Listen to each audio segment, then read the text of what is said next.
we have, let's say, a laser cutter, which is operated by who knows what, and your exhaust fan. And so we would say, hey, we want this exhaust fan to turn on automatically whenever the laser cutter does. So what we would do is we would take, I'm going to take the same kind of relay structure we had a second ago, drag it over here,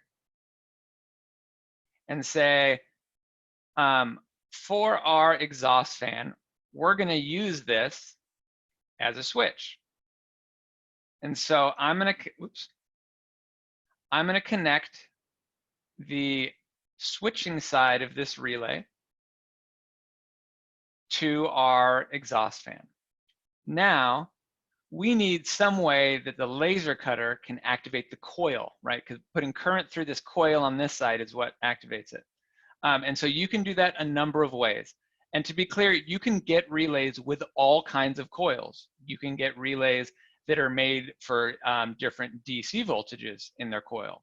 You can get relays that are made for different alternating currents in their coils. And so you can really easily get whatever you need.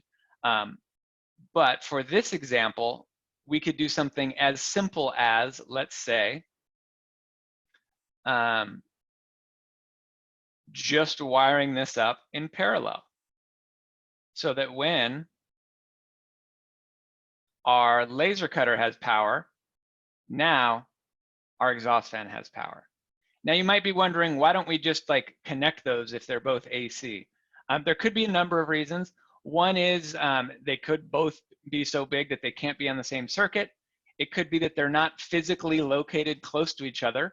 And to run wires between these, if this was on your roof, for example, you'd be running full current carrying wires all the way to your roof, as opposed to very, very tiny signal wires.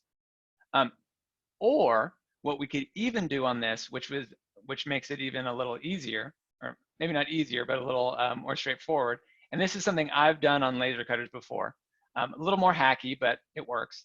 Is on a laser cutter, there will be some kind of DC power supply. And if you're lucky, you'd have to open it up. You can actually find a circuit in your laser cutter that turns on when it's cutting only. And so that is some kind of power supply. And you can actually tap into that and use that to power your relay coil. And so I had the problem when I used to run Makerspace that the kids would forget to turn on the fans, right? And so that can cause fires and all sorts of problems with laser cutters.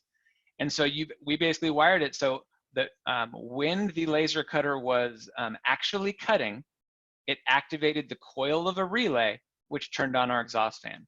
And that was the way it made it idiot-proof, right? It just turned on automatically whenever it had to.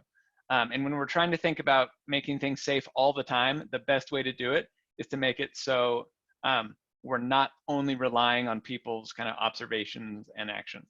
We want it to be as much to be automatic as possible.